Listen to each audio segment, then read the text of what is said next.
I'm Tanya Steele of Epicurious.com, and you're watching Around the World in 80 Dishes. Today we're doing the cuisine of West Africa, and we're making akara. I'm doing it here with my friend, Chef David Kamen of the CIA.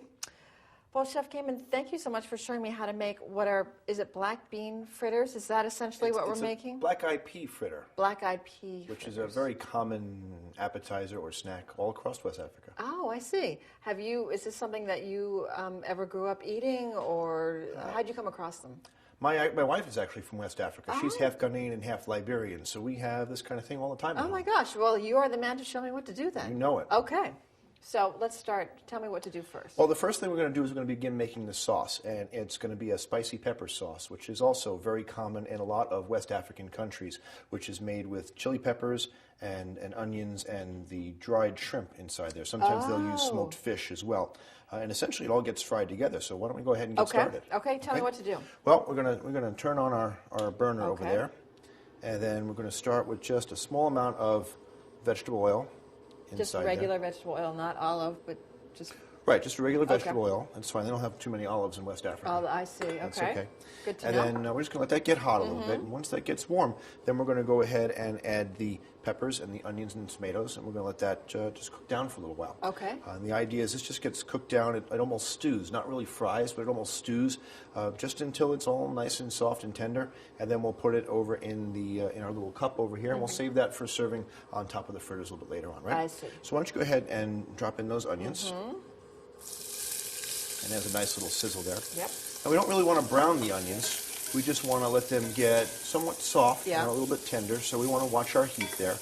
We're doing a process called sweating, which is where we let the juices from the onions kind of come out, concentrate, all those sugars concentrate as the moisture evaporates away, and that really develops the flavor of the onions very nicely.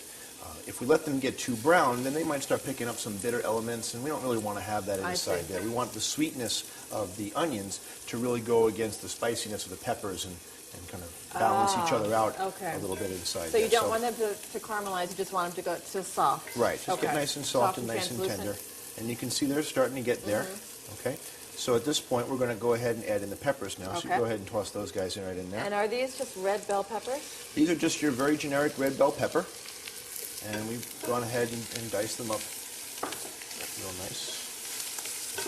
And here too, we're just going to continue along the sweating process. Because we added some more cold stuff to the pan, we can turn the heat up a little bit until the pan starts to recover the temperature somewhat. And then if we start to see it getting a little too fast, then we can turn it down a little bit. Okay? So again, you can see the onions are starting to get a little translucent. Even the peppers are starting to lighten up a little bit. They're not so deep red as they were. And we're adding these ingredients in pretty much the order in which it takes to cook. So we started with the onions, which take a little bit longer. The diced red peppers go in next because they take a little bit longer. The tomatoes will go in next because they're a little softer. And then the habaneros over here, which we minced up very, very fine, they're going to go in kind of last. I see. And that's true always in cooking. Always, yeah. Always start with the thing that takes the longest to cook. Right. Okay. And that way all things all cook evenly. Okay? So now you can see the pan starting to get a little bit brown in there, so we're going to go ahead and turn it down some. And just kind of moderate our speed. And then I think at this point we can go ahead and add the tomatoes. All right. I was waiting for you to ask me to do that. There you go. Drop them right in there. Okay. Okay. And then just like we've been doing, we'll continue to stir this all around nice. It looks beautiful. Starting to smell real good too, yeah, huh? Yeah. Love the way this stuff smells. It's very, very sweet and vegetable-y, and when the peppers go in there, it's going to start getting a little bit strong also.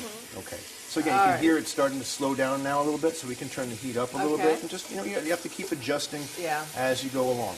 And once this starts to get, again, nice and soft and bubbly a little bit, then we'll go on with the habaneros. Okay. And we'll go in with the diced up fried shrimp. This is something I don't really want to touch. You don't want to touch hand. that. No, you don't want to really do that.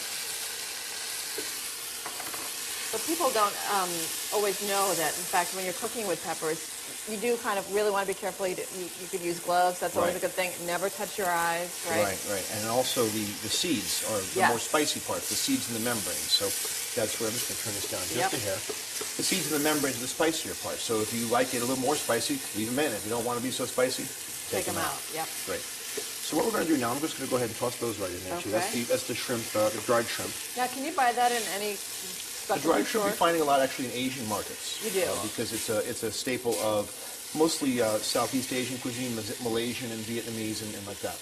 Okay? So what we're going to do now is we're going to turn this down way, way low, and we're actually just going to let this kind of simmer, real gentle like, and cook down. And while that's cooking down, we can come on over here and actually start making the fritters. Great. Okay, so I'm just going to shake it around a little bit, give it one little stir. Just make sure it's doing okay, and just every now and then remind me to come back and peek at it, because we'll get a little bit busy. But it's on there, a little bit nice and low. Just going to let it cook down a little bit, almost like a little ratatouille, if you will. Okay, Chef, so we're going to let the hot sauce cook, and in the next video, we're going to make the Akara, the actual fritters. The actual bean fritters, yeah, okay, absolutely. Great.